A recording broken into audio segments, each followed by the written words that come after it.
finally back in the gym here. The experience you've had in the last 24 hours has been what for you? I mean, it's just been like being back home, you know. Obviously, I spent a lot of time here. I live here, so it's definitely home. But being away from my family the last, 4 or 5 months, and being away from my kids, and being away from where I've been, pretty much my entire adulthood has been a transition. It's been different. So coming back, the game being scheduled around the time of my kid's birthday. So I spent some time at Adidas yesterday. They renamed the gym after me, which was a huge honor.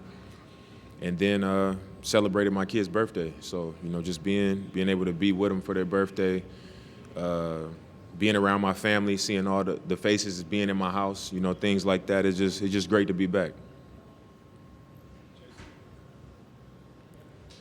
Dame, How did it feel to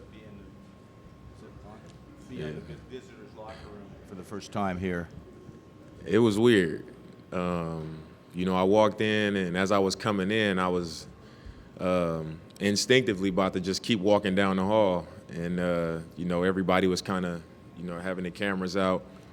And I really didn't know where to go. I'd never been in the visitors' locker room until today. So walking in there, it just felt weird to be in Portland and to be in this building and then not be going to the home locker room. So that was a little bit different.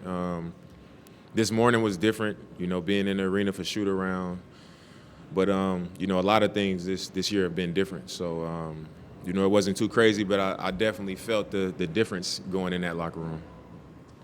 Dame, in this building, you've had so many iconic moments. The grabbing the mic after the Houston shot, Yeah. the waving bye-bye, tapping your wrist. Yeah. Can you maybe explain where the emotion came in those moments and how you were able to kind of have those organic scenes? I think it's just the investment. I think a lot of times for me personally, I'm not an overly emotional person. I don't always show a lot of emotion. I've been that way since I was a kid. So it usually comes when it's something that I'm heavily invested in, which, this city and this organization I have been extremely invested in, to early in my career to prove myself and to prove people wrong. And then as my career progressed, I wanted to prove that I was, somebody that was able to continue to grow and continue to challenge myself and go to new levels. And also wanting to win for the Blazers. I was, heavily invested in that. So I think when your heart is in something like that and you've been an underdog your whole life, I think emotion comes from that, when you kind of are able to rise up and have moments like I've had in a Trailblazers uniform. I think it comes out organically. And I think that's why I was never, planning celebrations or planning anything. Everything just kind of came from true feelings and a true investment. Dame, do you think you'll get some sort of feeling of catharsis or closure by playing in this game, like sort of checking the box off of playing here as a visitor? No, I wouldn't say that. I think my relationship to the city and the fans here, the organization, I think it's never ending. I don't look at it as closure or anything like that. I just know that it's something that, it doesn't happen often, to come into a city as a draft pick, to be able to have so many accomplishments, to have a good relationship with the fans, a good relationship with the organization, to experience a lot of success. A lot of the things that I experienced here, I know that is going to always be a part of me. It's going to be a huge part of my legacy and what I've been able to accomplish as a man, as an athlete. So that's not something that I'm ever going to say, oh, I'm going to have closure on it. It'll always be a part of me because everything that I've said, how I felt about my time, I'm in it. So it's not, it's no reason to say, oh, this is closure and putting it behind me or anything like that. It's a huge part of my journey and it's an important part of my journey. So I'll always appreciate that and I'll always, hold that close to me. And I don't think anything other than that is necessary. Dame, will you allow yourself to soak it in, especially the pre-game moments? Yeah, I don't think I don't think it'll be my choice whether I allow myself to or not. You know, I think it'll just be, you know. I won't go out of my way to not do something as much as I won't go out of my way to do something that's not natural. And I think it goes back to what I just said. You know, my feelings about playing here, my feelings about, you know, putting my best foot forward for the organization while I was here, it was genuine, you know, and it weighed on me heavy. So I'm sure it'll be a lot of emotions, you know, just being back out there and, you know, seeing the familiar faces, a lot of the people in the crowd. You know, I'm going to recognize those faces because I've seen them so many times for so many years. So I'll let it be what it is, you know. I'm not going to cry or nothing like that. You know, I'm not a big crier, but, you know, I'm not going to hide the emotions that I feel from it because I think it's a moment that means a lot to me and a lot of other people. Hey, Dame. This is the first time that Adidas North America named one of their locations after an athlete. Yeah. What does that mean to you to be the first? It means a lot. To be the first is a big deal, but just to have it happen for me means a lot. I think a lot of times you want to look at what you've accomplished and how many points you've scored and, you know, what your, I guess, range of accomplishments might be as an athlete as the reason why some things happen. And I think when something like this happens for a company who has a long line of success, you know, a lot of guys came before me, a lot of guys have been during my time. And to be the first one, I think it just speaks to who they've known me to be. A lot of times people just, you know, they're able to see what we do on the floor or on the field or whatever sport you might play. And, you know, you have people around you and people protect your brand and they protect, you know, who they want people to see you as and things like that. And that's just kind of how it goes. And I think for me, being in Portland, Adidas headquarters being in Portland, they were able to see me up close on a regular basis. They was able to see me in, like, frustrating moments. They was able to see me in adversity, in times when I struggled, you know, in times when I failed. They was able to see me with my family. You know, they saw it, parts of me that you typically won't see, you know, that you'll get protected from. And I think they just saw that I was who I said I was. And, you know, I was somebody that was valuable to them as an asset, as an athlete and as a person. And I think when you put all those things together, it's uncommon. And I recognize it as that, you know. So I look at it as them acknowledging that about me and, you know, giving me such a special honor like that.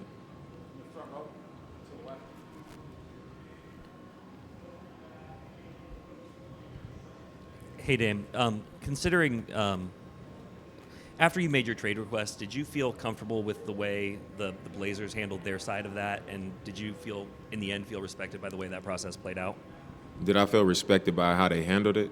In what way? In the way they went about finding a new home for you and with the way they communicated with you during that process? I mean, it ended up being a pretty lengthy process. I mean, I understand that because of their relationship and because of the time put in on both sides, the investment on both sides, that it was an emotional time. So it was, of course, there was things that happened that I might have done that was viewed a certain way at the time because it was emotional when it, you know, was probably unintentional or, you know, it wasn't malicious, but it was viewed that way because of what was happening. And they could say the same for me, you know. So, of course, it was a little bit of tension and misunderstanding, probably some miscommunication, but I think that's normal, you know, when you part in ways in anything. And for any of you guys, it would be the same if you was leaving your job or, you know, something like that. So I can't deny that it probably was some of that. And, you know, I ended up in a great situation. And, you know, the team was in a spot where they had to pick a path, you know, which way you're going to go. And I think we both ended up getting what we was looking for. Dame, have you and Joe talked since all that stuff went down in the summer, like since the trade, since any of that? No.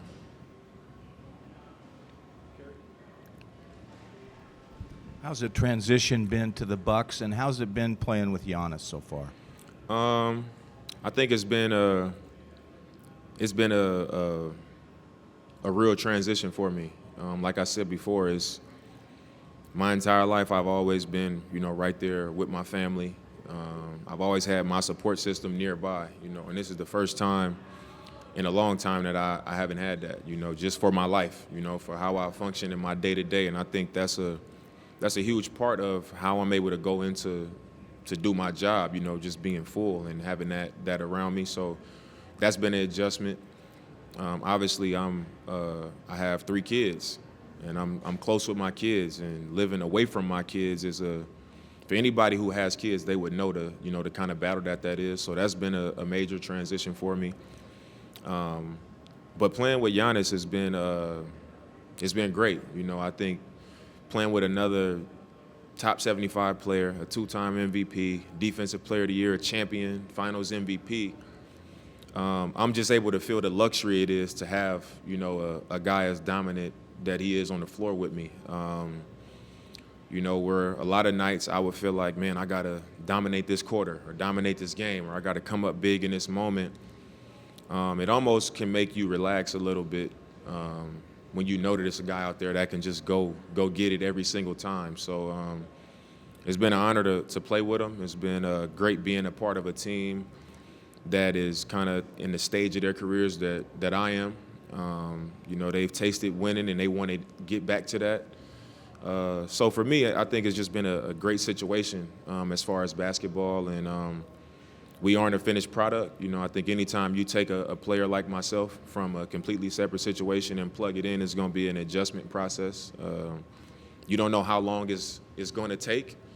You just hope that you can continue to work towards what you want it to become. And I think for us, we haven't reached where we want to be, but we won a lot of games in the process, and we just working on getting towards that destination of being that team that's functioning at 100%, and hopefully it'll happen at the right time, once we get to the postseason.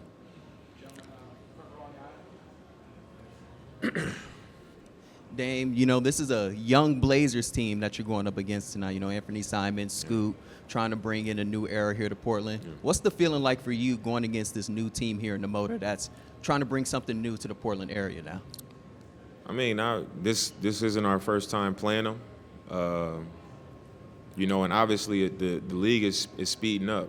From when I came in the league to now, everybody's playing extremely fast. And obviously them being a young team, a lot of athletes, a lot of talent, they're going to play at a fast pace, And I think it's like when you play against young teams, they can be a handful.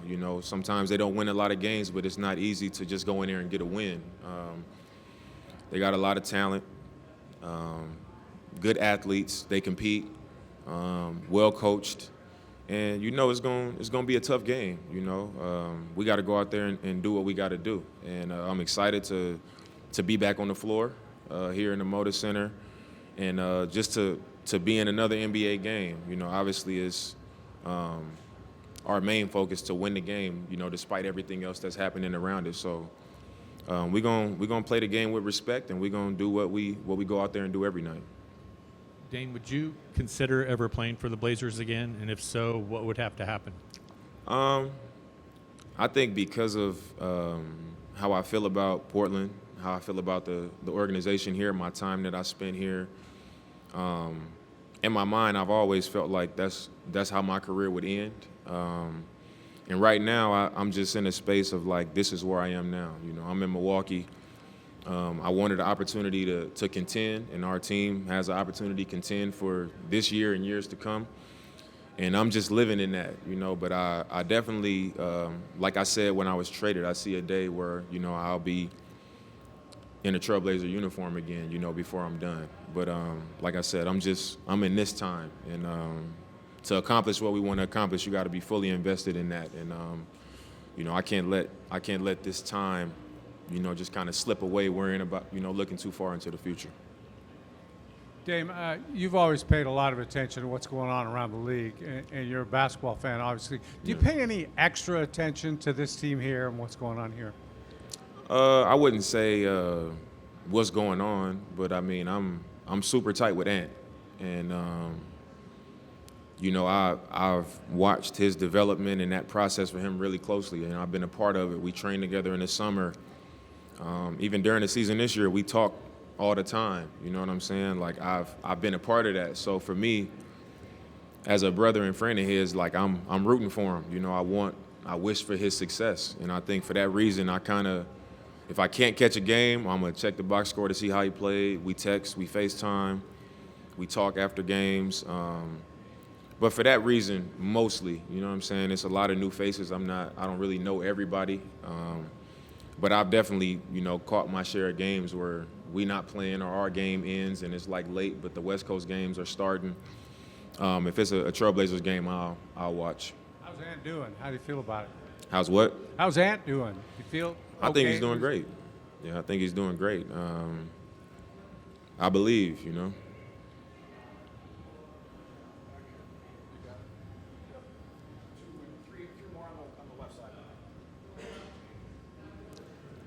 Dame, just what is it like even walking into a press conference like this? This is not normal for a pregame situation. And yeah, just what is that feeling like for you, and knowing that you're always going to be linked to this organization? I mean, it's just kind of weird, you know. Even though I knew I was coming here as a visitor, like once I got in my house and like I took my son to school this morning, it was almost like you kind of start to forget, like, man, this is a road game. So doing this kind of gives me that feeling. It's like, man, you know, I'm not quite used to not living here, you know. You touched on it briefly about having teammates that are the same age as you. I mean, you've always been a mentor, and I know there's young guys on the team, but was it kind of refreshing to be surrounded by a bunch of vets that all have kind of the same mindset as you do? I wouldn't say it's been refreshing. I think it's more than anything it's encouraging, you know, for what I want for myself in my career right now. Just knowing like these guys have won, these guys want to win again. You know, they're close in age with me. You know, it's not like, you know, guys got kids. They're not coming and putting all this time into this to not experience the highest level of success. You know, so I think that's really encouraging for me. But I can't say it's refreshing because, you know, I've always enjoyed pouring into younger players. You know, I think that does something for me as a player, you know, when I know that I'm invested in something outside of myself and I'm able to see it grow and to see that I've been impactful and helpful to, like, younger players. Because I know how hard it is in this league. You know, your family, they don't understand because they haven't walked this walk. The expectations that you have coming in, the pressure, you know, coming into these organizations and like they'll show you love when they bring you in, but at the end of the day, it's a job, you know, and this the highest level of the job. And if you're not getting it done, they're gonna come down on you. You know, you need to lose weight, you need to get better as a shooter, you need to work on this, you need to work on that. And the people around you, they don't know what that's like coming in every day, having to kind of continue to mold yourself to be able to stick in this league. So I know how important it is, you know, for young players to have somebody that can not only push them in the same direction, but be there to support them through it. And I've always enjoyed that part of this job. So, like I said, I can't say it's refreshing, but it is encouraging for what I want to accomplish right now. Have you talked to anybody about what a night like tonight is like, or kind of thought about how you experience those emotions and still maintain focus on the game?